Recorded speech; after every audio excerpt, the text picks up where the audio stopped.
Pues en el caso de Magdalena, como en muchos otros casos, para mí siempre lo principal y lo primero es investigar e indagar el contexto histórico-social de la obra. Lorca dijo que la casa de Bernarda Alba era un drama de las mujeres de los pueblos de España. Entonces, para mí lo primero fue ver qué era, qué suponía ser mujer en ese lugar y en esa época.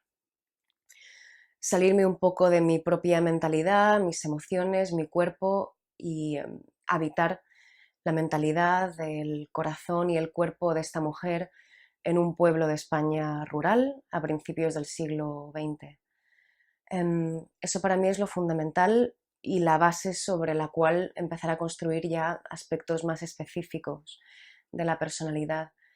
Em, pero sobre todo hacerme muchas preguntas acerca de estas mujeres en particular, qué aspiraciones tenían, cuáles eran sus sueños o cuáles podían ser sus sueños porque muchos no les estarían permitidos, cómo era un día normal de sus vidas, qué podían hacer, podían leer, podían tocar un instrumento musical, les estaba permitido, cómo pasaban las horas, cuál sería la mejor vida a la que podrían aspirar y qué sería lo peor que les podría pasar.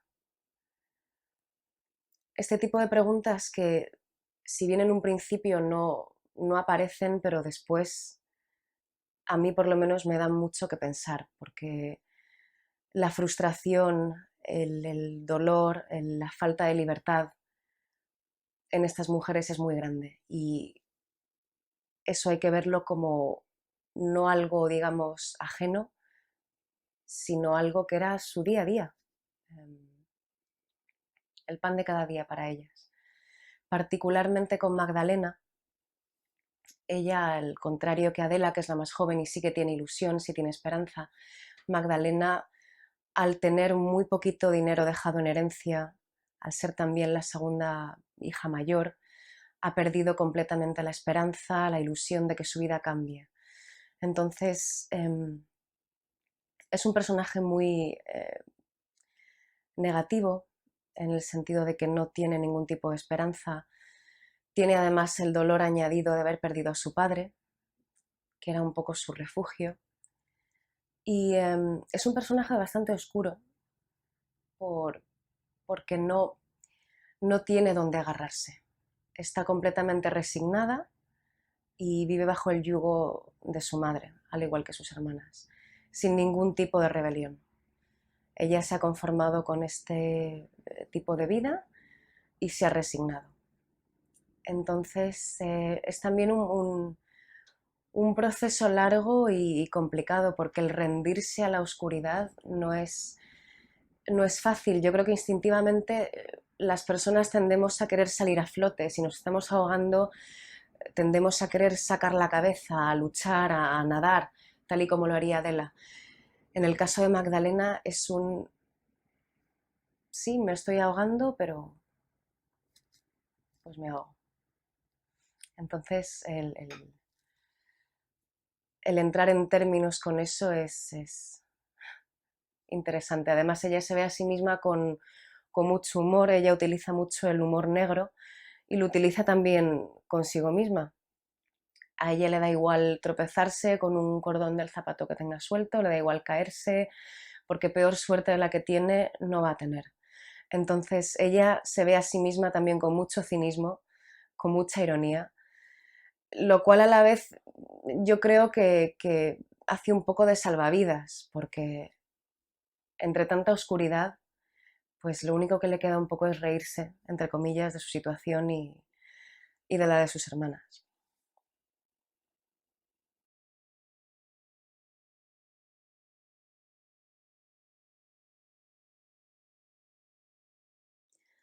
Pues yo creo que Magdalena utiliza mucho la ironía y el sarcasmo como una muleta emocional, como un escudo.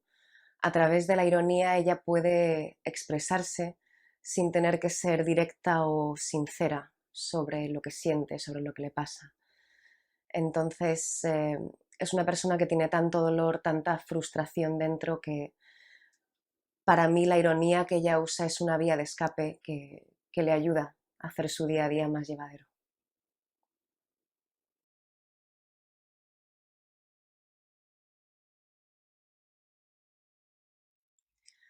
Yo creo que con Adela tiene una relación de mucho cariño y muy protectora, no solo por ser la más pequeña y, como ella dice, la que tiene más ilusión de todas las hermanas por su juventud. Pero yo también creo que después de morir el padre, ella adopta quizá un poco el rol de proteger a la más pequeña de sus hermanas, ya que la figura de Bernarda es todo lo contrario a esa protección y a ese amor y a ese cariño. Y yo creo que ella coge a su hermana pequeña bajo el ala, un poco imitando la figura paterna que acaban de perder.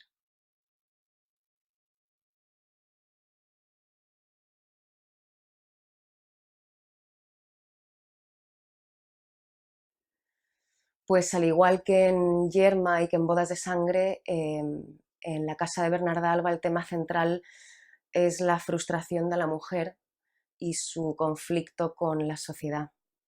Entonces, en ese sentido, la espina dorsal que seguir está muy clara.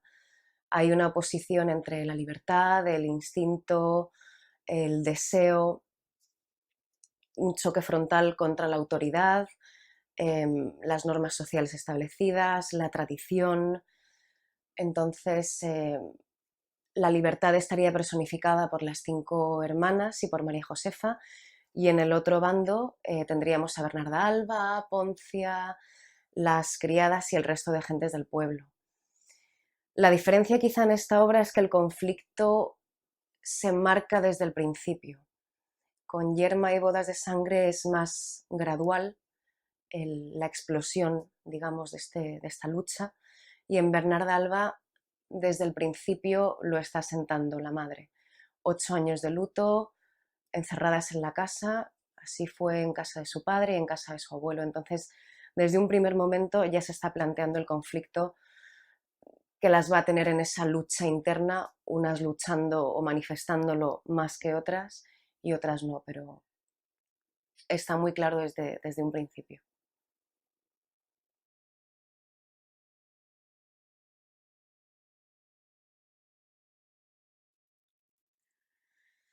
Son muchísimas las frases de Magdalena que me resuenan, pero creo que si me tengo que quedar con una sería una que dice muy al principio de la obra, que es prefiero llevar sacos al molino, todo menos estar sentada días y días en esta sala oscura.